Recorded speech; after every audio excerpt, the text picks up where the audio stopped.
அப்புறப்படுத்துங்கள்.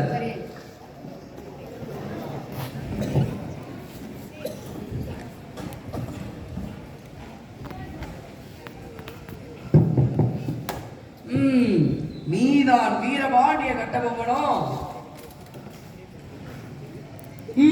நீதான் ஜாக்சன் துரை என்பவரோ?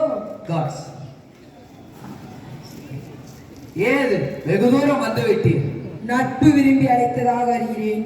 அதையே விரும்பி நானும் வந்துள்ளேன். நட்பு வேண்டும், ஆனால் அதை கேட்க நடத்த இல்லை உம்மிடம். கற்றுக் கொடுக்கும் இடம் தமிழினம், நீ கற்றுக் கொடுக்க முயற்சிப்பது அறிவீனம். நவாப்பிடமிருந்து நாட்டுரிமை பெற்றவர்கள் நாங்கள், நீயாக என் பேட்டிக்கான வரவில்லை. பேட்டி கொடுப்பவர் நாங்கள், இல்லாவிட்டால் நீ இந்த நாட்டுக்குள்ளே நுழைந்திருக்க முடியாது. இருமாப்பு இன்னும் ஓடவில்லை உம்மிடம். எல்லாம் உடன் பிறந்தவை ஒழியாது. உன் மீது குற்றம் சுமத்துகிறேன். என்னவென்று? எடுத்துரைத்தால் கணக்கில் அடங்காது. எண்ணிக்கை தெரியாத குற்றம். எனக்கா எண்ணிக்கை தெரியவில்லை? அகம் பிடித்தவனை சொல்கிறேன் கேள். உன் நிலத்தில் விளையும் விளைச்சலுக்கு கிஸ்தி கொடுக்கவில்லை. எங்கள் பேரரசுக்கு கீழ் அரசாக இருக்க திரைப்படம் வந்து சேரவில்லை.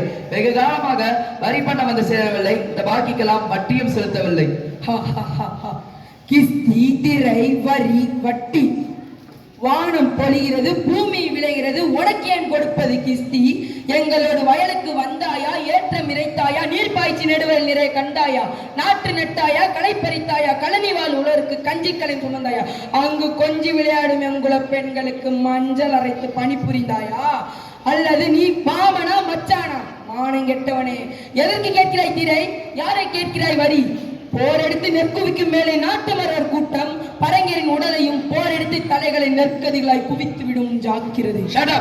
அதிகார முத்திரையிட்டு உன்னை கையோடு அழைத்தார் ஆள் அனுப்பினேனே. அப்படியா? பலே, நீ அனுப்பியால் மிகவும் புத்திசாலி. என்னை அழைத்து ஒரு நோக்கத்தோடு யாரும் தலை காட்டியதில்லை அந்த பக்கம். எங்களுடைய பெருமை தெரிந்தவன் அவன். ஆனால் இது போன்ற ஒரு கடிதத்தை எழுதவும் இதுவரை எவனுக்கும் துணிவு பிறந்ததில்லை. எழுதிவிட்டதாக என் முன்னே கூறிய உன்னை விட்டு வைப்பது என் குற்றம். துடிக்கிறது என் மீசை. அடக்கு அடக்கு என நட்பு நாடி வந்த உறவு முறை தடுக்கிறது. என்ன மீசையை முறுக்கிறாயா? அது ஆபத்திற்கு அறிகுறி. உன்னை சிறைபிடிக்க உத்தரவிடுகிறேன். என்ன வரச்சொல் பார்க்கலாம். மானம் அழிந்து விடவில்லைடா மர தமிழனுக்கு. என் மடி மீது கை வைத்த உன் தலையிலே போகட்டும். காட்சி 3. வீரபாண்டிய கட்டபொம்மனை கைது செய்தல்.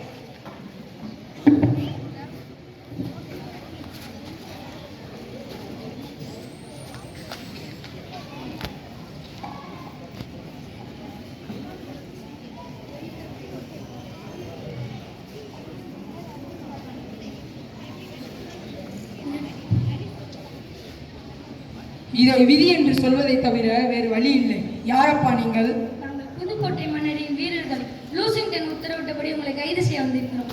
பலே, நல்லவன் நினைப்பது ஒன்றுதான் நடப்பதில்லை தமிழ்நாட்டிலே. எட்டப்பன் ஒருவன் தான் இருக்கிறான் என்று நினைத்தேன்.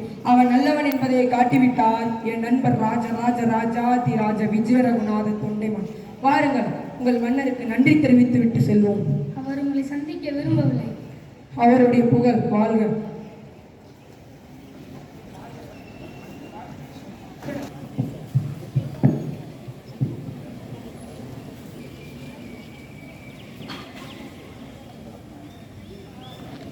ஏன் எழுதிருங்கள்? உட்காருங்கள் உட்காருங்கள். உயிருக்கு பயந்தவர்களே, உட்காருங்கள் உட்காருங்கள். இன்னும் அகம் அழியவில்லை உனக்கு? உன்னை அழித்திருந்தால் என் அகம் அழிந்திருக்கும். எடக்கு மடக்கு இருமாப்பு ஏளனம் உனக்கு மிக மிக அதிகம்.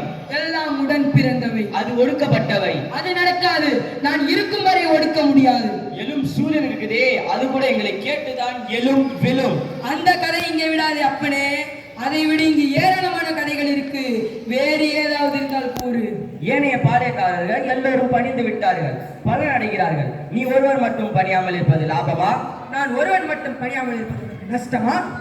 இவன் பேச தெரிந்தவன். பேச தெரிந்தவன். வெறும் பேச்சு மட்டுமல்ல, வானத்து பாசம் உள்ளவன், வாழ் வீச தெரிந்தவன், வல்லவன். எனக்கு இரும்பு தலை 2 பேர் உண்டு, என்னிடமே பேசுகிறாயா?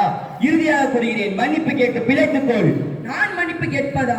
என் கை கட்டப்பட்டிருப்பது உன் தலை கலற்றப்பட்டமால் இருக்க என் தாய் கேட்டிருக்க வேண்டும்.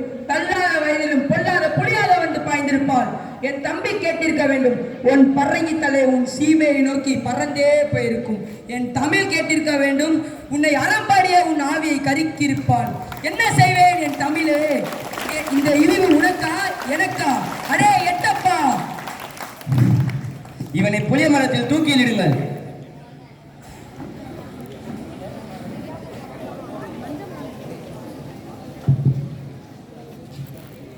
துணிந்தவனுக்கும் தூக்கு மேடை பஞ்சு மெத்தை.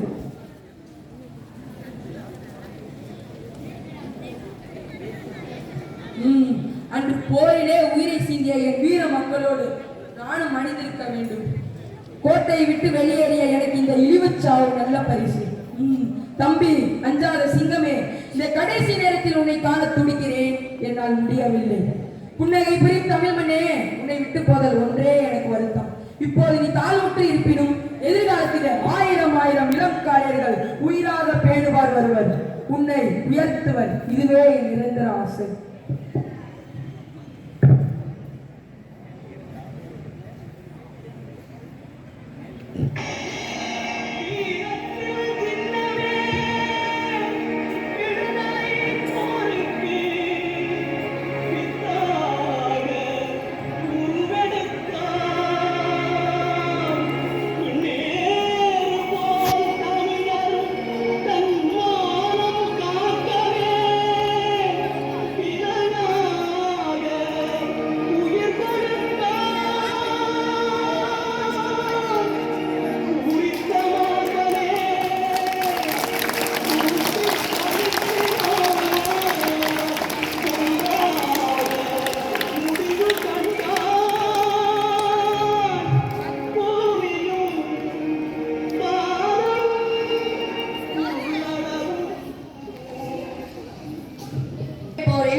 இணைத்துவிட்டு போல எழுத்துவிட்டு இன்று நம் நாட்டின் சுதந்திர கொடி ஜொலித்தார வழியில் கண்டது. அன்று வந்த அந்நியர்கள் வந்த வழியில் திரும்பி போவதையும் காண செய்துவிட்டது.